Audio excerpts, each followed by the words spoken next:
Dios les bendiga. Hoy vamos a dar inicio al estudio del libro del Apocalipsis bajo la serie de Apocalipsis, una revelación para hoy. Y la clase que está para empezar es la revelación de Dios para los últimos días. Nuestra introducción nos dice cómo el Apocalipsis es la revelación de los planes de Dios para los últimos días. Y su contenido, escrito en un lenguaje figurativo, fue necesario para los creyentes de aquel tiempo. Cerca del año 96 después de Cristo, en tiempos de Domiciano, el cruel emperador romano, que profanó el templo judío y persiguió a muerte a todos los que confesaran otra fe que no fuera al emperador. A esto se añadió la extensión de culto al emperador en Éfeso y la construcción de un nuevo templo para dicho fin, siendo un motivo todo esto de presión para los cristianos en Asia Menor, donde se hallaban las 7 iglesias a las cuales se dirige el mensaje de Apocalipsis. El autor de este libro fue condenado por su fidelidad a Jesús a la isla de Patmos. Lo pueden ver en Apocalipsis 1:9. Una isla para delincuentes políticos. Su mensaje va más allá de una historia del primer siglo, refiriéndose al libro de Apocalipsis. Es una voz de alerta, es una voz de esperanza para la iglesia sufriente de todos los tiempos, a fin de consolarla de sus tribulaciones, asegurándole que su Señor está cerca y la victoria final será de Dios y de su pueblo. Gloria a Él, ¿verdad? El Cristo de Apocalipsis está vivo, es el Todopoderoso, eterno, majestuoso, invencible, soberano, quien dispone de todo poder y tiene todas las cosas bajo su dirección. Al conocer esta revelación de Apocalipsis y creerla, que esta es la parte importante, la iglesia cobrará ánimo y vivirá en la esperanza de su victoria. Vamos a ir a nuestro primer punto, donde vamos a ver la revelación de Dios a la humanidad. Punto A dice, medio y propósito de la revelación. Vamos a estar en el libro de Apocalipsis, capítulo 1, a partir del verso 1. Comenzando el verso nos dice, la revelación de Jesucristo. Estas palabras son las que definen el nombre del libro y la procedencia de su contenido. Este no es un documento que responde a una voluntad humana, sino al deseo de Dios de afirmar y de consolar a sus hijos en medio de las pruebas. Amós 3:7, donde nos dice que Él no hará nada que no revele a sus siervos. Seguimos con el verso donde dice que Dios le dio. Es la expresión que nos confirma que esta es una revelación de Jesucristo y Él quiso transmitirla a Juan su siervo, Mateo 11:27. ¿Para qué dice? Para manifestar a su siervo las cosas que deben suceder, y agrega pronto. Aquí se nos da el propósito de la revelación, es advertir a los suyos lo que pronto sucedería. Serían sucesos que traerían angustia a muchos, pero fortaleza y esperanza a otros. Dice el verso, deben suceder. Eso se refiere a el cumplimiento de estos eventos, son parte del propósito divino. Para ello designó a un ángel que le hiciera llegar a su siervo Juan las visiones. Y a su vez Juan lo haría con la iglesia. Verso 2. Este verso es una descripción del testimonio del escogido para recibir y comunicar el mensaje. ¿Quién fue el escogido? El apóstol Juan. Lo describe como fiel al testimonio de la palabra y al testimonio de Jesucristo. No cualquiera está calificado para ser portador de tal excelencia. Así que Juan estaba en condiciones. Punto B. Dice la bienaventuranza de la revelación. Vamos a ir al verso 3. En este verso vamos a tener la primera de 7 bienaventuranzas que nos da este libro. Dice: el que lee y los que oyen las palabras de esta profecía. Así que solo por el hecho de oírlas y de leerlas ya contamos con una bendición. Sin embargo, la verdadera bienaventuranza está para los que guardan las cosas en ella escritas. Santiago 1:22. La palabra revelación significa descubrir algo que ha estado oculto.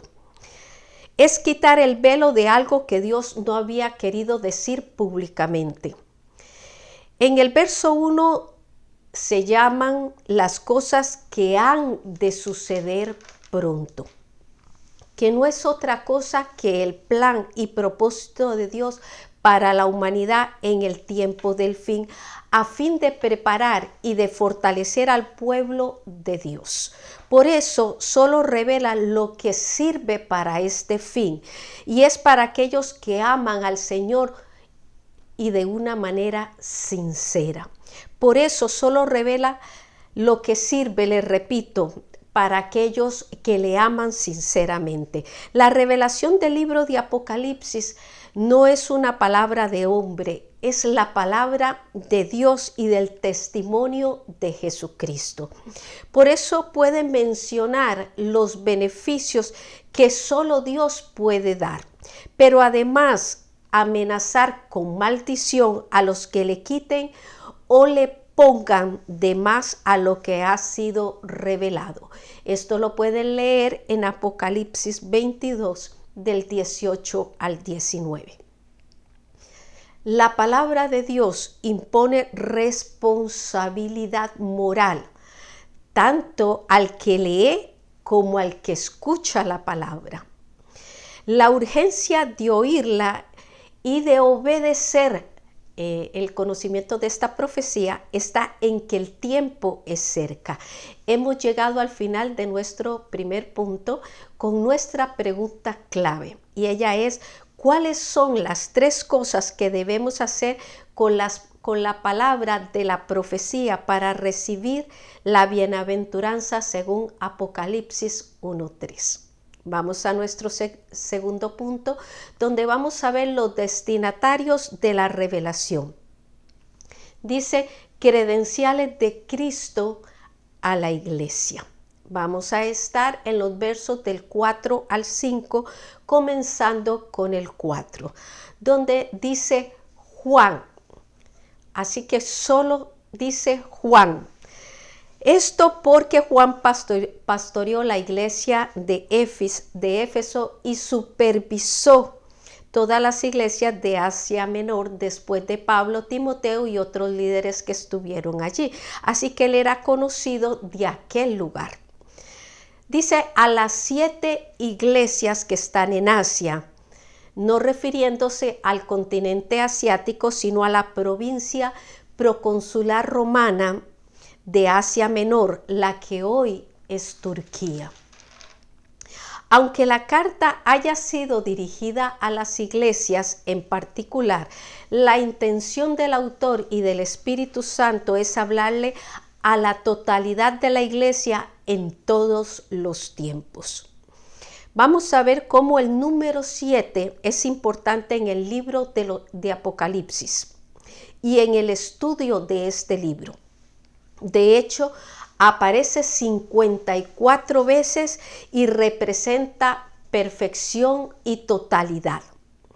Hay 7 candeleros en el verso 1:12, 7 estrellas en el verso 1:16, 7 lámparas en el 4:5, 7 sellos en el 5:1, 7 cuernos y 7 ojos en el 5:6, 7 tronos en el 10:3, 7 ángeles en el 15 del 6 al 8. Y también se nombran 7 trompetas, y en el 15, 6, 8 también se dice 7 copas y 7 plagas. El saludo de Juan en este verso fue: gracia y paz. Gracia porque vino al mundo por Jesucristo, Juan 1:17, para convertirse en el medio supremo de nuestra salvación, Efesios 2:8. Y la otra parte es paz, que es el restablecimiento de buenas relaciones entre Dios y el ser humano sobre la base del perdón y la justificación, Romanos 5:1. Vemos como ambas bendiciones proceden del Dios Trino, empezando con el Padre, que es, que era, y dice el verso, y que ha de venir. Este era un título hebreo para referirse a Dios, tomado de la expresión yo soy el que soy, que está en Hebreos 3:14. Los rabinos explicaban que Dios quería decir yo soy, todavía sigo siendo y seré en el futuro, expresando así la eternidad de Dios. El segundo es del Espíritu. En este verso nos dice de los 7 espíritus que están en el trono. Así que la idea es tomada de Isaías 11:2 y de Zacarías 4 del 1 al 14. Donde se describe un candelero con 7 lámparas que son los ojos del Señor que alcanzan toda la tierra, o sea que todo lo puede ver, representando así la plenitud, la vida y el ministerio del Espíritu. Y en el verso 5 vamos a ver acerca del Hijo, descrito aquí como el testigo fiel, su testimonio infalible y fiel a la verdad divina. También dice el primogénito de los muertos. Eso significa el primero en morir y resucitar por cuenta propia, garantizándonos así una victoria sobre la muerte. También dice el soberano de los reyes de la tierra. Eso significa que Él es el Señor de todo. Esto nos garantiza que las circunstancias, por trágicas que sean, no son lo más importante. ¿Por qué? Porque muchas veces el libro de Apocalipsis es más enfocado en los hechos traumáticos que en la verdadera bendición de es ver al Señor en todo su esplendor. El verso 5 nos sigue diciendo que Juan dice lo que Cristo ha hecho por la iglesia. ¿Qué es lo que Cristo ha hecho por la iglesia? Nos amó aun cuando éramos enemigos, pero también lavó nuestros pecados con su sangre, nos dice 2 de Corintios 5:21. Y en el verso 6 agrega todavía algo más, que nos hizo reyes y sacerdotes y nos sentó y nos sentará en su trono de gloria. Punto B. Vamos a ver la manifestación de Cristo en su venida. Seguimos con el verso 7 que nos dice, he aquí que viene con las nubes y todo ojo le verá. Esto nos dice que su venida no será un secreto, sino que se manifestará a la vista de todo el mundo. Esto no se refiere al rapto de la iglesia, hay que diferenciarlo, sino a la segunda venida para ejecutar juicio sobre sus enemigos. Nos dice Daniel 7 del 13 al 14, donde él describe la visión cuando él ve esto.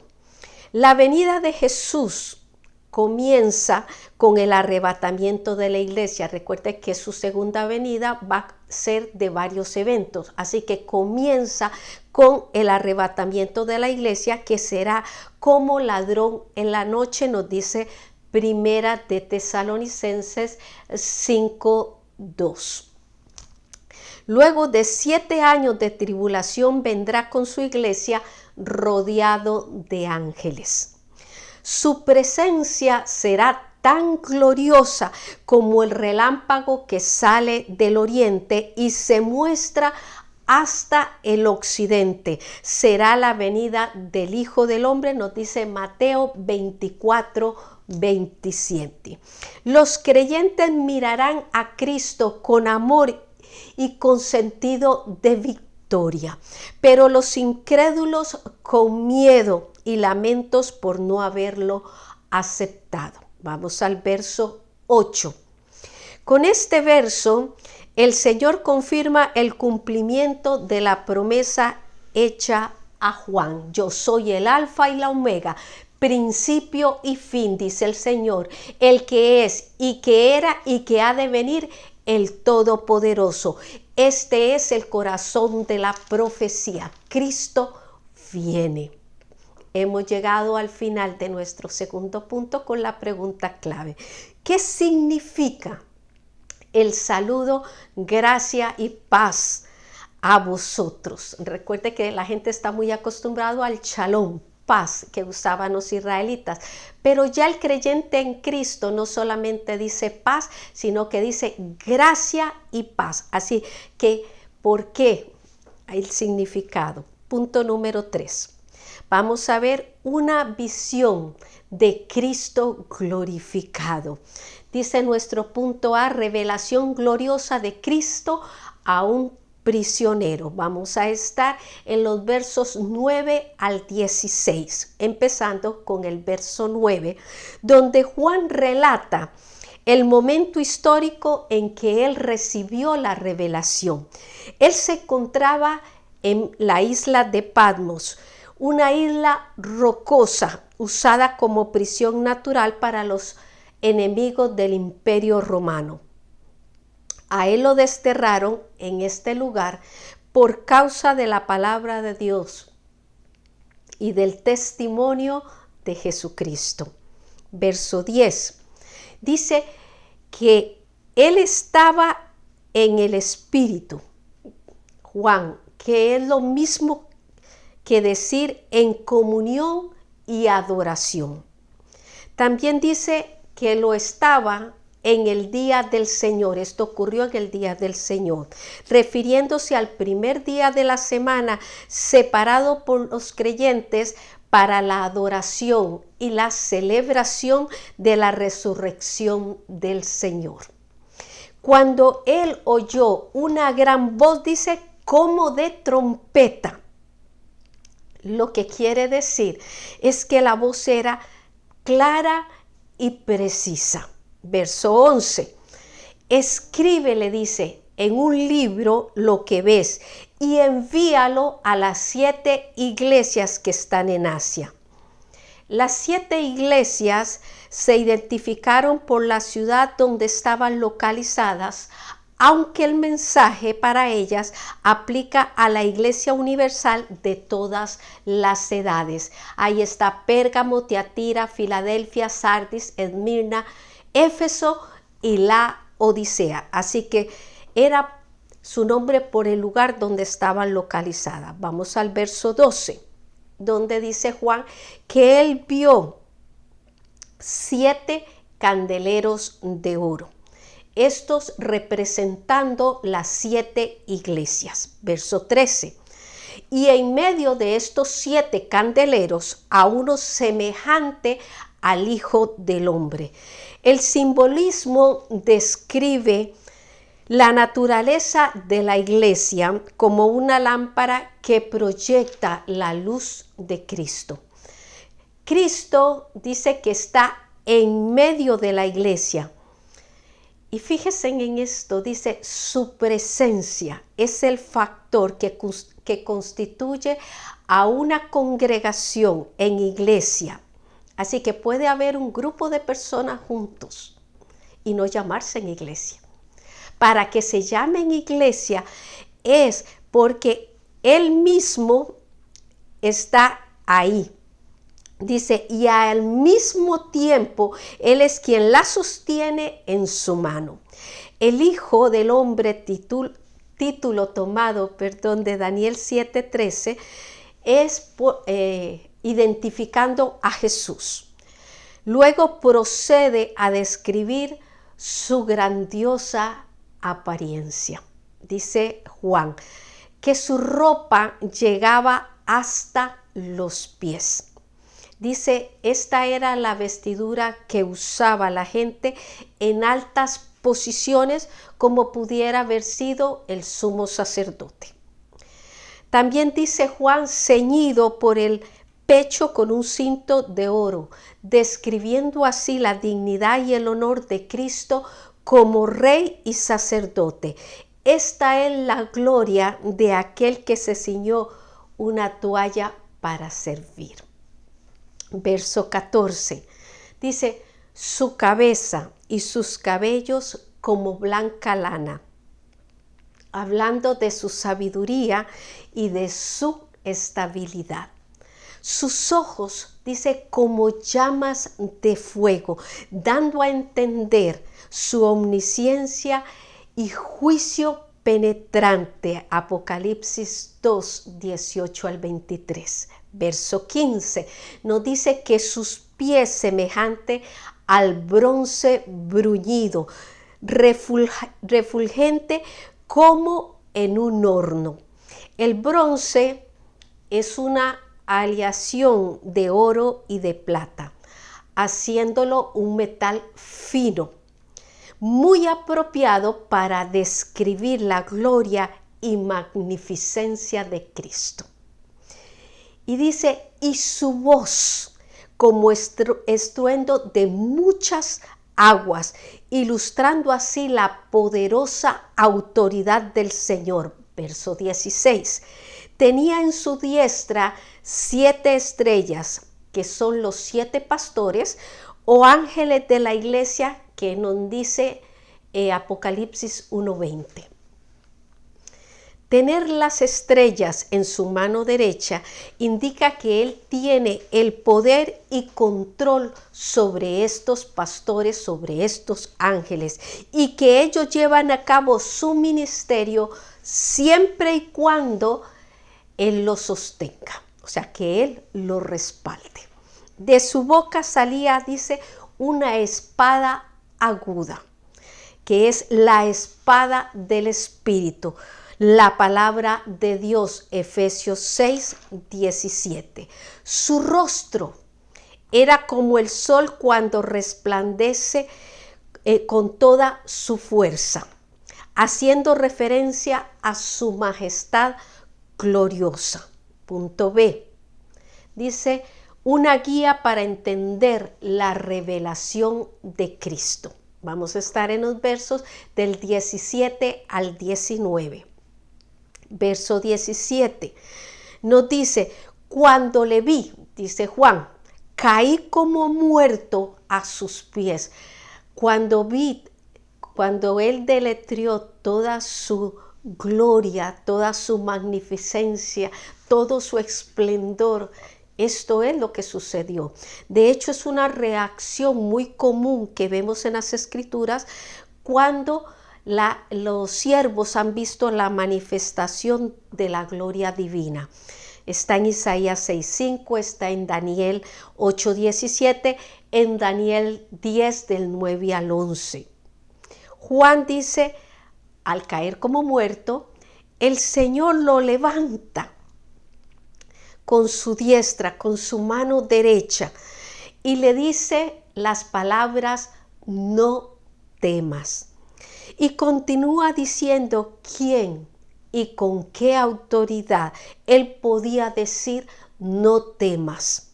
Él le dijo, yo soy el primero y yo soy el último.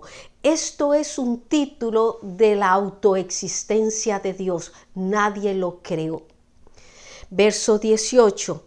El que vivo, o sea, que está vivo, y estuve muerto. Cristo compartió el destino humano, el de la muerte, pero Él la conquistó y ahora está vivo y lo será por toda la eternidad.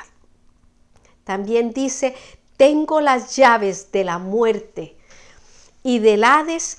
Las llaves simbolizan poder y autoridad.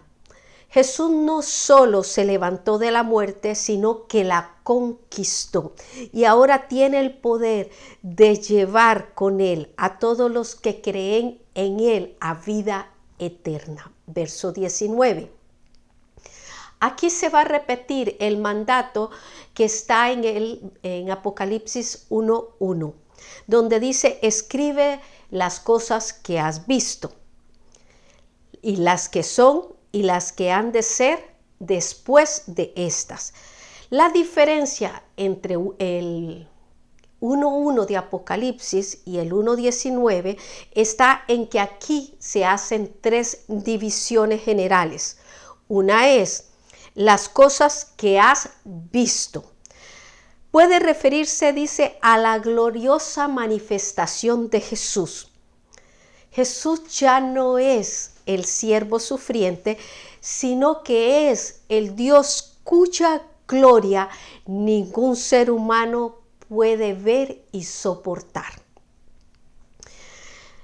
La segunda es: escribe las que son, pudiendo referirse a la realidad existente de la iglesia de todos los tiempos, simbolizado por las 7 iglesias en Asia Menor.